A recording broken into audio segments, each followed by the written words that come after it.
Okay, before we move on to Genesis 4, there's two other things that kind of come up with this fall that I think are worth noting. So first of all, what caused the fall? It was the sin of Adam and Eve. And then they're cursed by this. And there's that comment of husbands will now rule over their wives will want to rule over their husbands. So I want to make a parallel real quick that I think really makes a lot of sense. So when you look at the fall, what's Eve's mistake? She fails to consult Adam. Remember, God told Adam which tree not to eat off of. So it must have been Adam that told Eve, hey, God told me, make sure you don't eat from this tree, okay? So when Eve is talking to the serpent, her mistake is she doesn't consult with her husband, okay? Her husband is her source of knowledge in this situation, and she doesn't even ask him, okay? She just has this conversation on her own. She doesn't consult with Adam. This is not a joint decision. Now, Adam goes along with it, but it's not a discussion. There's no discussion that takes place, and then, oh, okay, what do you want to do? So that's Eve's mistake, okay? And then what's Adam's mistake? Adam's mistake is he completely throws Eve under the bus. So even though he's there, he could have spoken up. He could have said, hey, Eve, I don't think this is a good idea. He's along for the ride. He chooses to get on this bus. He chooses to eat the fruit as well. But when it comes to answering for it, he's like, oh, nope, it was Eve. Okay, he completely throws her under the bus. But he can't completely throw her under the bus because he did go along for the ride. So he throws God under the bus too. The woman that you sent me did this. Okay, now I want to read the infamous Ephesians 5 passage. So if you're a Christian, you're familiar with this passage. It's, the instructions for husbands and wives. So in Ephesians 5:21, it starts, submit to one another out of reverence for Christ. Wives, submit yourselves to your own husbands as you do to the Lord. For the husband is the head of the wife, as Christ is the head of the church, his body, of which he is the Savior. Now, as the church submits to Christ, so also wives should submit to their husbands in everything. Husbands, love your wives, just as Christ loved the church and gave himself up for her to make her holy, cleansing her by washing with water through the word, and to present her to himself as a radiant church, without stain or wrinkle or any other blemish, but holy and blameless. In this same way, husbands ought to love their wives as their own bodies. He who loves his wife loves himself. After all, no one ever hated their own body, but they feed and care for their body just as Christ does the church. For we are members of his body. For this reason, a man will leave his father and mother and be united to his wife, and the two will become one flesh. This is a profound mystery, but I am talking about Christ and the church.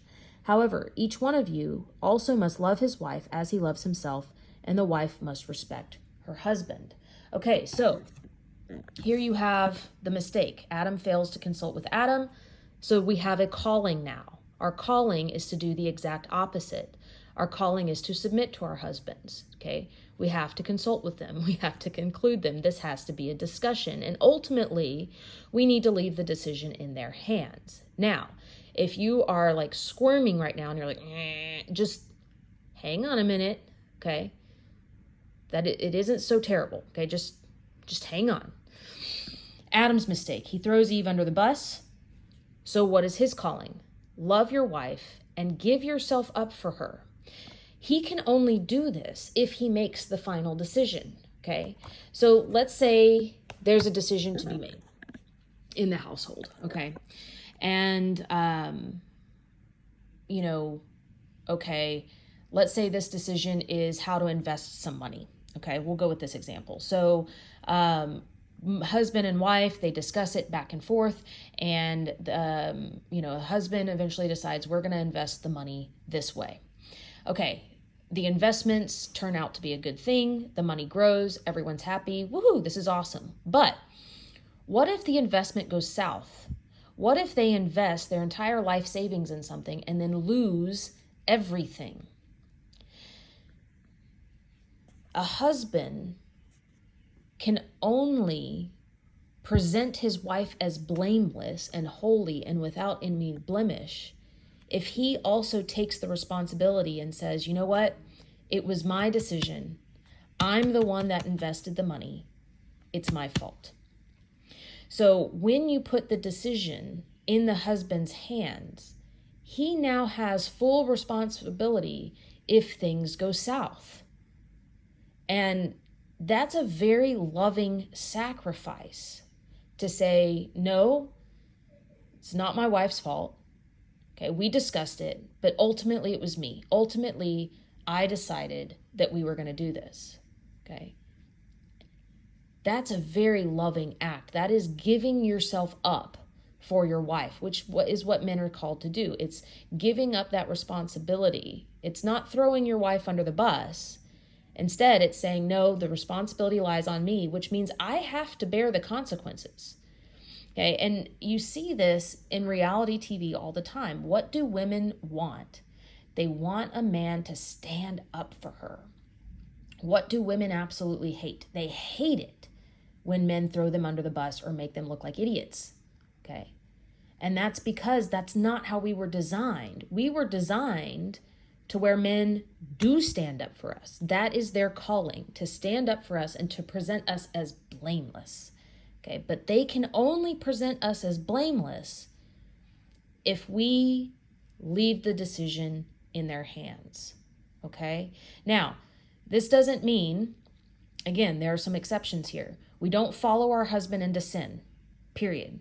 Okay, we don't ever do that. So if your husband is saying, hey, we need to go rob a bank, you don't have to follow him into that. You don't have to submit to him in that. You don't follow him into sin. Your ultimate authority is God. If something is going to separate you from God, no, you don't have to do that. Okay, but if it's something like an investment, okay, leave the final decision up to him. Now, there's also a story, though, that I want to refer to, and that's the story of Esther. In this case, you have Mordecai and Esther. They're like father and daughter. Okay, they're cousins, but Mordecai adopted Esther when her parents died. So they're like father and daughter, and Mordecai's in a position where he can't really do much about a situation, but Esther can. So Mordecai recognizes Esther can be influential in this situation, and so he elevates her to a position of power above himself. And she becomes queen, okay? She now has a lot of power in this political land, okay? But she still consults with Mordecai. She still submits to her father. She has no husband. Well, okay. Anyway, table that. We'll get to that later. But she still consults with her father figure, submits to him and says, what should I do? He tells her, hey, go do what you're good at. Go use your talents to save your people. And she does. Mordecai recognizes the talents of his daughter and it exalts her into using that. And I do think that we're called to do that the same in relationships. If there is something that your wife is really, really good at, let her do that, okay? Recognize that. That takes a very loving, humble man to recognize, hey, my wife is better than me at fill in the blank, whether it be finances or woodworking or cooking or whatever it is, okay? Hey, you know what? My wife has a huge talent for that. If she has a talent for that, you can exalt her in that talent and really encourage her to use that, okay? I would also say there is a special bond between mother and child, and there's just this intuitive knowledge that mothers have with the needs of their children. And men do need to respect that. Okay. So when it comes to like, hey, I think our children really, really need this. Husbands, they do have that option of kind of deferring to their wife. And in that case, I would highly recommend that. Just my advice. But as it stands, we have the fall and we have the call. Okay. Wives, we are called to submit to our husbands, to let them have the final decision. We have to do this. It's the opposite of the fall, okay? I think this is very beautiful and very poetic. It's the opposite of the sin that started this whole thing, right? And then men, you are called to take the blame for your wife, for the family, okay? The final decision rests for you, so if it goes south, you can't throw your wife under the bus. Sorry. You have to protect her. You have to say, nope, sorry, it was my decision. You have to protect that. The fall, the call. Again, I just think it's very poetic. It's very beautiful how it's kind of split like this. Now, the other thing I wanted to talk about that we kind of get introduced to, we have the fallen world. Okay, so when the fall happens, when sin is introduced in the world, you have pain, suffering, sin, disease, disasters. But as humans, we're very not in sync with this, and we don't like this, and it troubles us a lot, and we ask all the time, why is there so much suffering? Why, if there's a loving God, would he allow all this suffering? And we can't reconcile that. And I think there's a good reason why we can't reconcile that. It's because we know that we are God's children, and so we're not meant for this world. We're not. Okay, God doesn't want us in this world. He wants us in the world of Revelation 21, 3-7. So Revelation is a book of prophecy about the new world, okay? What's going to happen after Christ's return. And it says, "And I heard a loud voice from the throne saying, 'Look, God's dwelling place is now among the people, and he will dwell with them. They will be his people, and God himself will be with them and be their God. He will wipe away every tear from their eyes.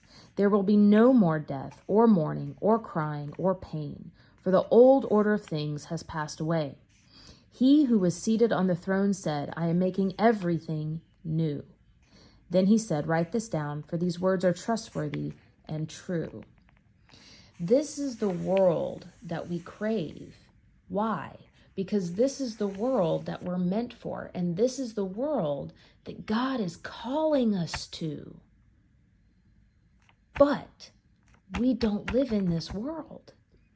So we want the rules of this world, we want the reality of this world, but we forget we don't live in that world right now. We live in the fallen world. This is normal. This is the normal order of things for the world that we live in. And this is what's so miraculous.